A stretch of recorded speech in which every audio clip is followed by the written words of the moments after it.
The Private Label Pod with your host Paul Mooney, brought to you by Private Label People. You just listen and leave the rest up to us. Hello everyone, welcome to the Private Label Podcast with me, Paul Mooney. I'm delighted you can join me today where we're going to delve a little bit further into online private label.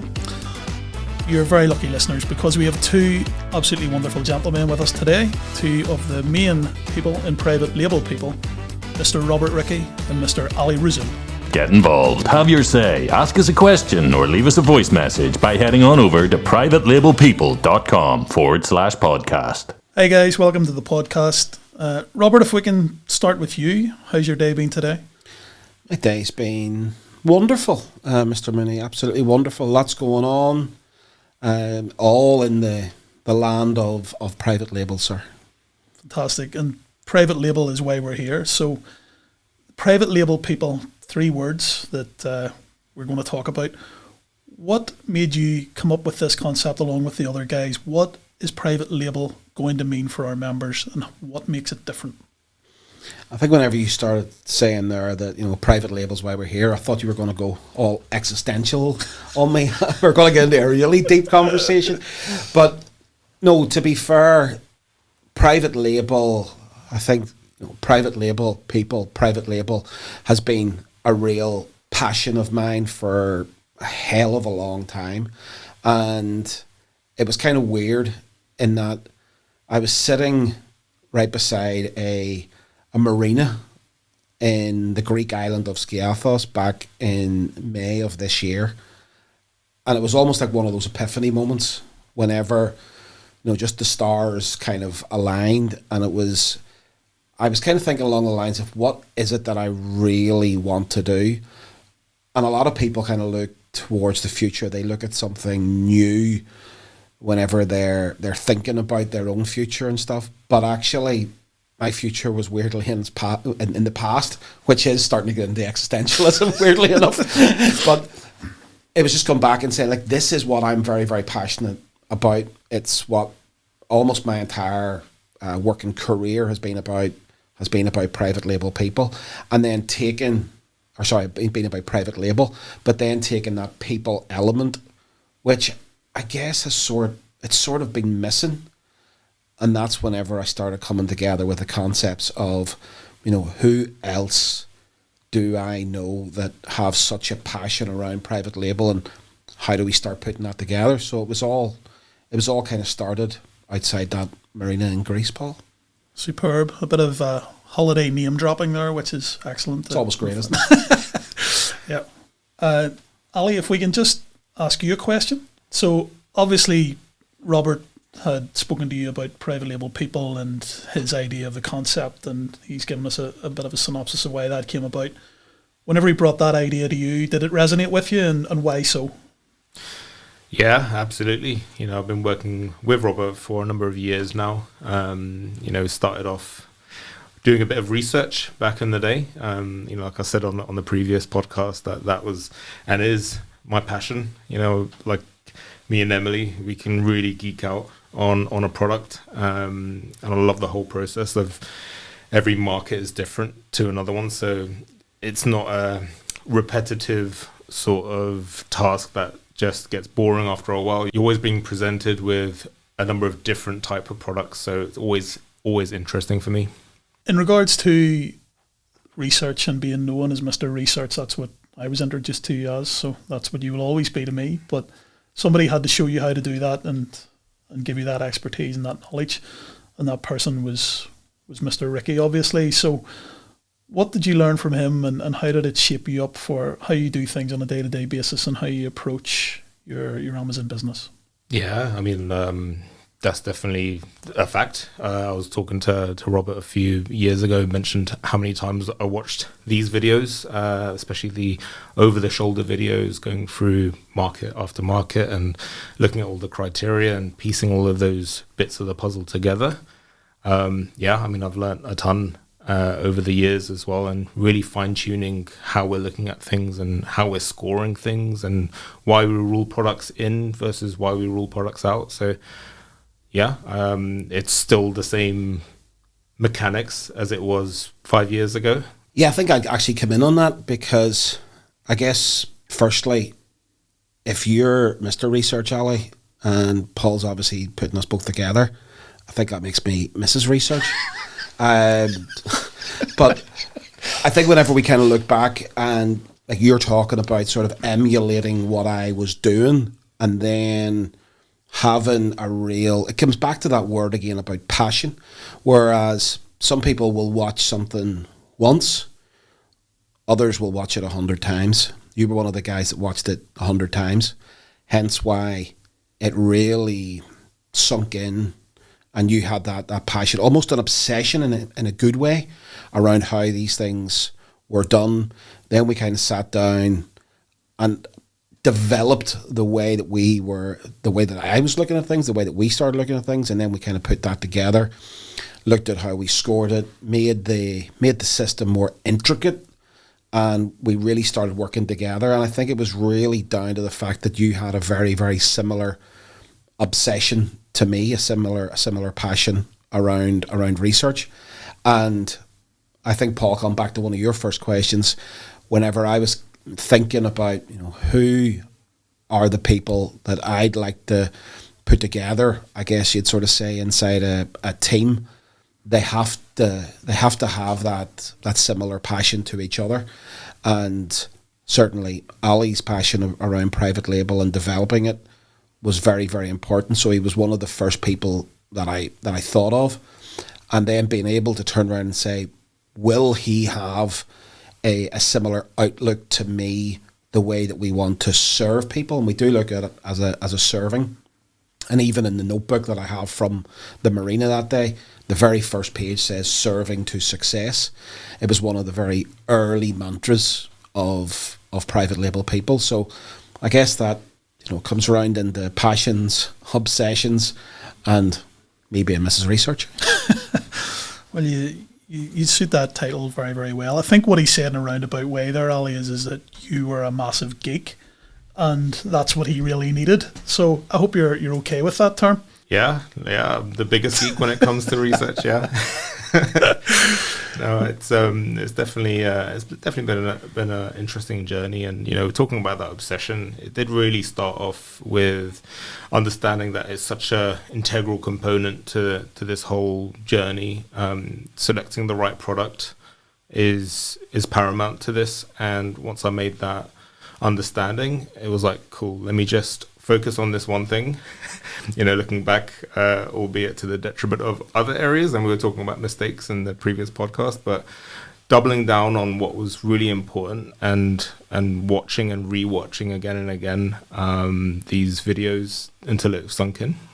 Well, yeah, I think the piggyback on the back of that, Ali, is it's those days of, like we did so many times, sitting down in the office with the whiteboards out and going down through the scoring system. And we jokingly, or I can remember jokingly saying to you, I can see the cogs in your mind ticking, but there's nothing coming out of your mouth, right? And I need you to start talking. Like, what is it you're thinking about whenever I'm pointing you in a certain direction, which obviously we've worked on over the years, and we still joke about it to this very day. But going back to the office those days, it was kind of like the birthplace of proper research scoring, so that it was going to make it easier. It's probably the wrong word, but more simple and more step by step following for people to then start emulating both you and I.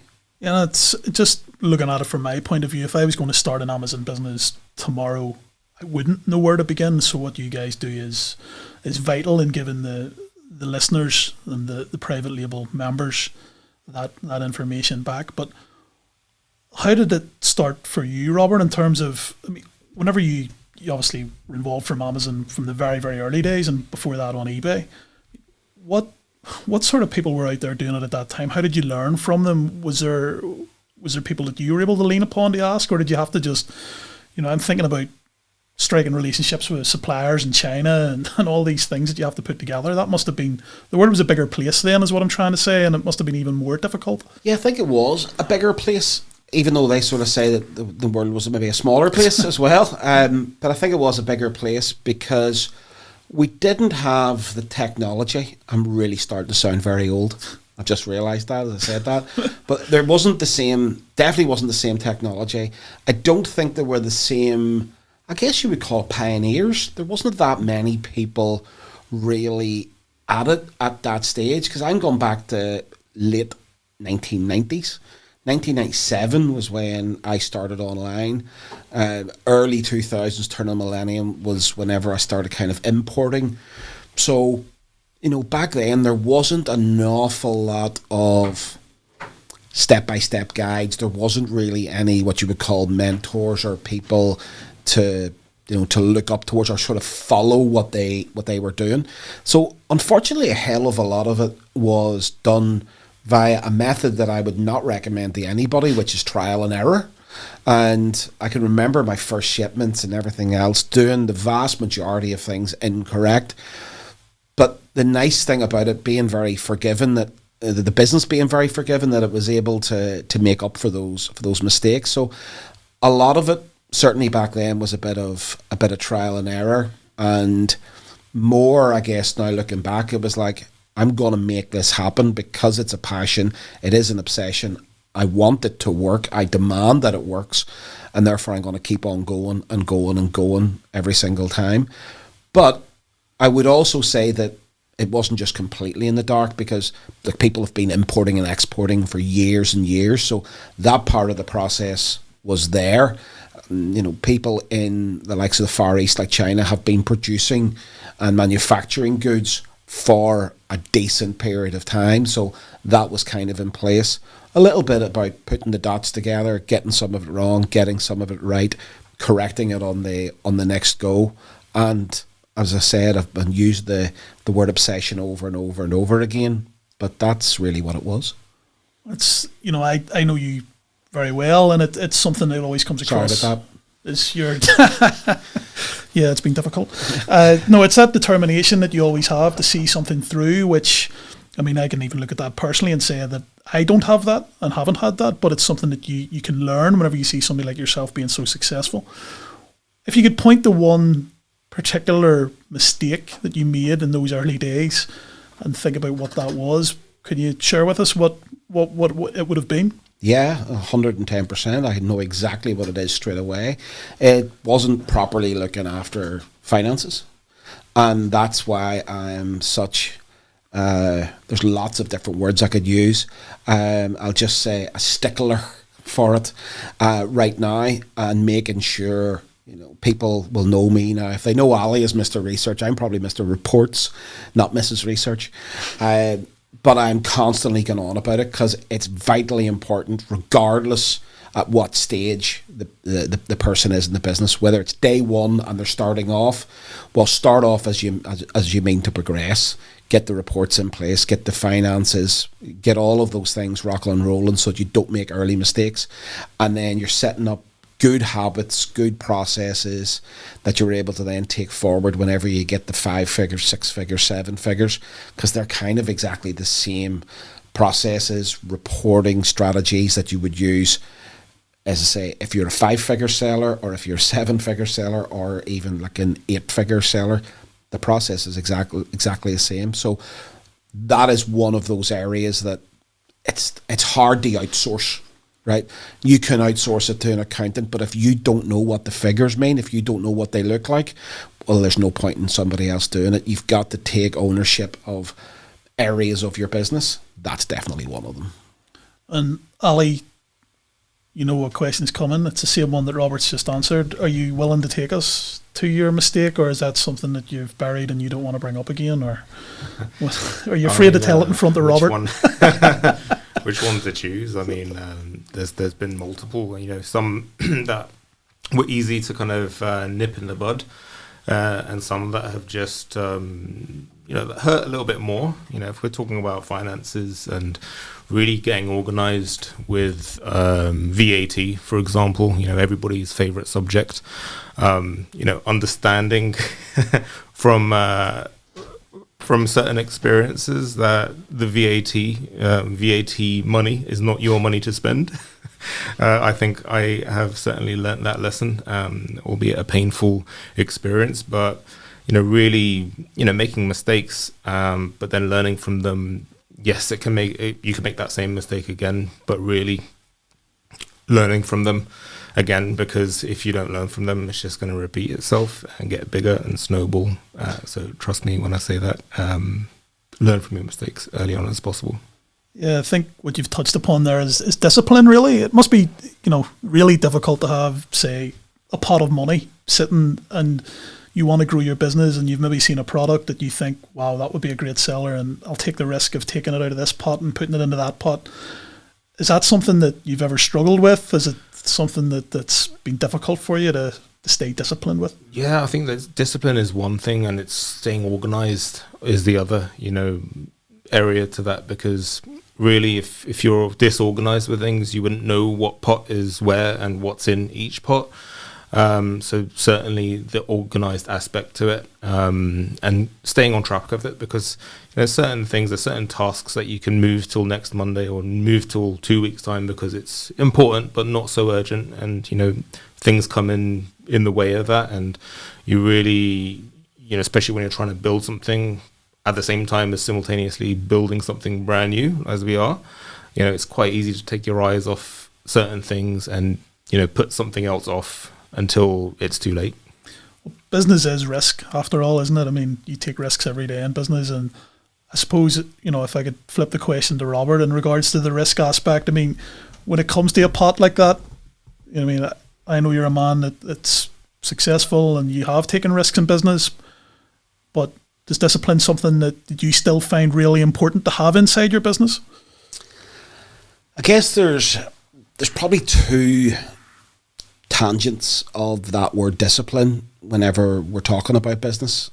And whenever we look at the word risk, well, the word entrepreneur actually means risk taker. That's what the actual word translates into. So if we're going to be entrepreneurs and we're going to dedicate our future to that, then we are going to be risk takers of sorts, whether that is bringing in a product and putting that on the marketplace, or whether that is bringing a product to a different marketplace, or running some advertising, or running some sort of campaign or offer. Like, the risks go on. But I think too as well, a lot of people, they fear that word. Right? That word gives them jelly legs. Whenever they hear, oh, there's risk involved. Oh, I don't take risks. Well, yeah, you do. That's exactly what you take. But you can also be over disciplined. There's no doubt about it. A little bit like, I guess, a boxer or an athlete can be overtrained, which is kind of like a weird scenario. Whenever I first heard that, I was like, how can a boxer be overtrained? Surely that's not be a good thing. But then whenever you apply it into business, you can be over disciplined. Sometimes you have got to make some moves. You've got to, it's still discipline, but you've got to be able to look at what's coming up, what's happening, almost like having your eyes everywhere, which sounds tricky to do, but it just comes from practice. It comes from time in it, and it also comes, sometimes what Ali was talking about making some mistakes. But if you can make some small ones and learn from it, then you're going to be in a better place. So I think that word discipline really needs to be broken down into two areas. Be disciplined, but don't be over disciplined. Yeah, I get you. Well, it's one of those things as well. You get a lot of people out there telling you how to do things and trying to help you to run your business or to live your life in a certain way. How much do you buy into that sort of thing in regards to whether it's self-help books or whether it's what you eat or how much you sleep for, or that sort of again, even that sort of discipline in a way, and we're going off on that one, but it's like, do you go to bed at a certain time? Do you need a certain amount of sleep? I'm not even going to mention you, Ali, because I know exactly how much sleep you need. That's quite a lot. You're like a bat hanging upside down in your bedroom. But in regards to that, Robert, is it something that you buy into? Is it, books and podcasts, and do you spend a lot of time still, even though you've had great success, still listening to other people and their success and how to do things right? And I just have an image of Ali hanging up like a bat in his room. I'm trying Well, it's Halloween. I'm trying to shake that off now. To a degree, there's certain things that I do like. I do like podcasts. I particularly like them whenever I kind of have that, what I would call like dead time. So if I'm driving somewhere, or if I'm taking some public transport somewhere, or at times like just little breaks in the day, I do like having podcasts. I do like written material as well. I'm not really into audiobooks. That's just the kind of learner that I am. I don't follow them. My mind wanders too far, which is kind of odd because I do follow along with podcasts really well, but audiobooks just do not do it for me. My mind just starts wandering. Whereas whenever I'm reading that book, I'm immersed in the book, so I do have to have it physically in front of me and reading it. In terms of, like, I just don't get a lot of that stuff. To me, is a little bit fluffy, and it's a little bit somebody telling you kind of how to live your life. Every single person, we're all different. Like, we're all unique beings, like, and therefore we've all got unique different ways of learning. Some people do need a little bit more sleep. Some people need less sleep. We've heard of famous prime ministers operating on 4 and 5 hours of sleep. I couldn't do that. I'm kind of like a 7-hour kind of guy. And weirdly, as I get a little bit older, I tend to be going to bed a little bit earlier than I used to. And I don't need as much sleep, but I don't really follow a pattern. The pattern sort of follows itself for me, but I wouldn't describe myself as a morning person. I am also not a night owl. I'm kind of in the middle, but I do feel it's important for each person to kind of work out what it is that they want. Do they want to drink coffee? Do they want to remain abstinent of coffee? Are they a night owl? Are they a morning person? Do they prefer to work on weekends? And again, people's lifestyles. Some people have kids. Some people have older kids, some people have no kids, some people have spouses, girlfriends, boyfriends. So everybody's life's kind of different. So I would say to people, go and find what makes yourself happy, what makes yourself tick, and what fits in with your systems, as well as what is it that you actually want to do. Whenever you start putting those variables together, there's no one self-help book or one certain way to drink coffee or anything like this that's going to hit it. And I think if people are saying that and trying to portray one message to tens or hundreds of thousands of people, they're not being very genuine.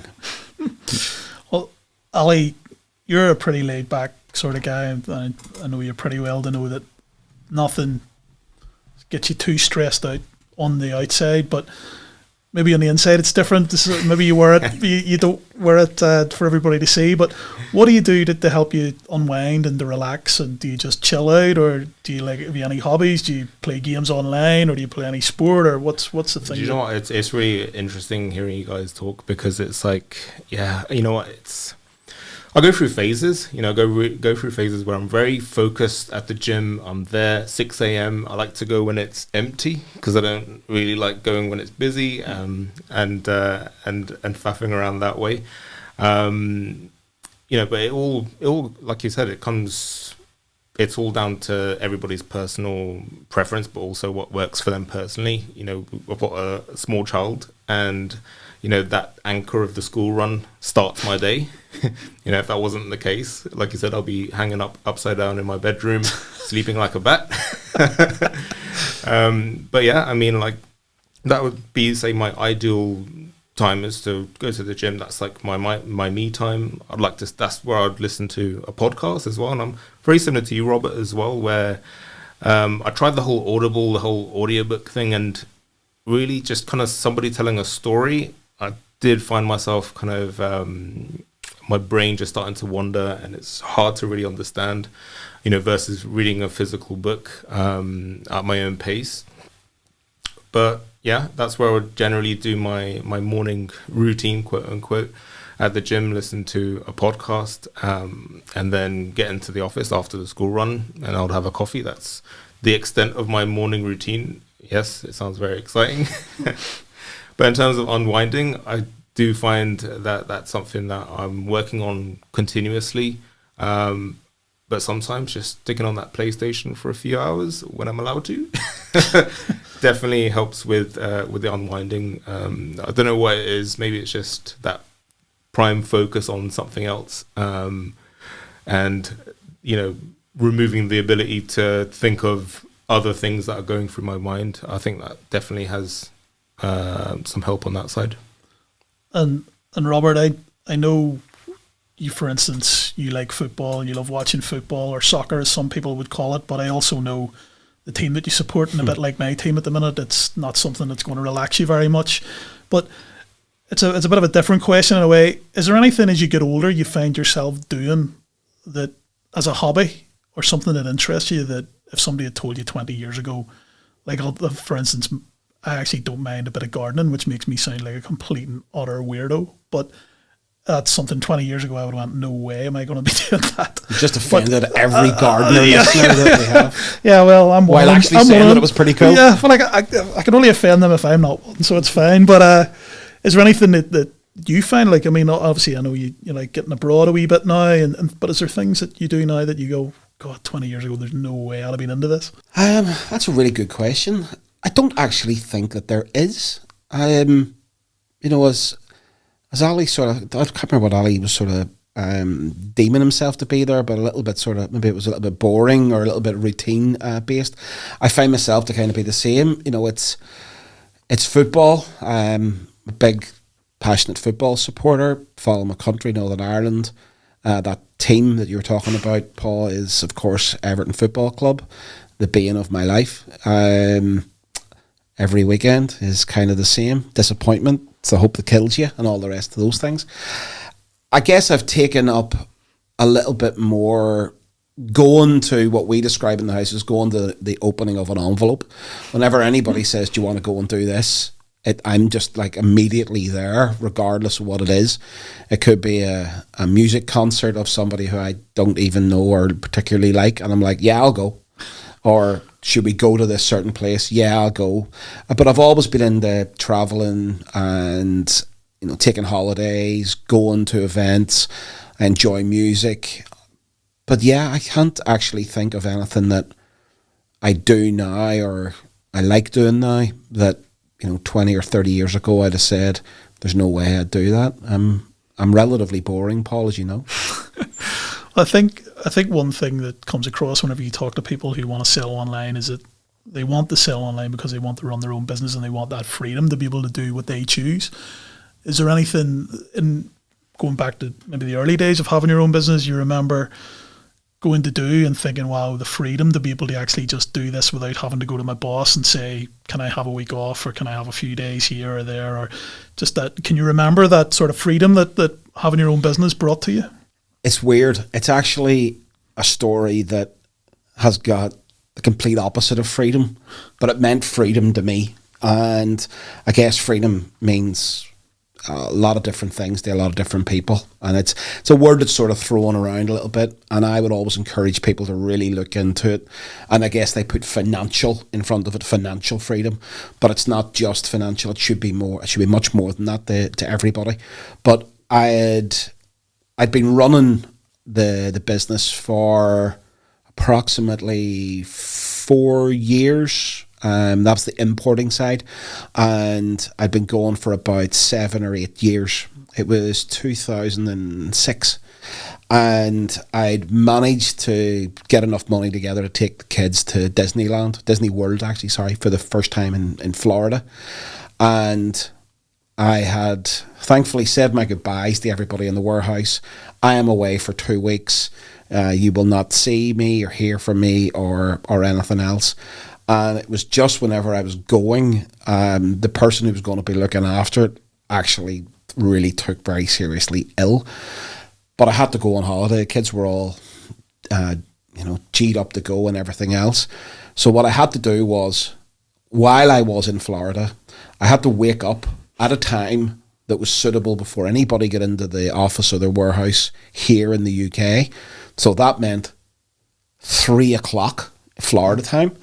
for an 8 a.m. UK time. So I had to wake up in the morning, log into our system in the UK, and print off all of the orders for people coming in, because nobody knew the process, which there is a real there's a real learning curve to this as well. And that took about an hour. Then I had to wait on somebody coming into the office, ring them, speak to them and say, is everything there? Is everything laid out? No problem.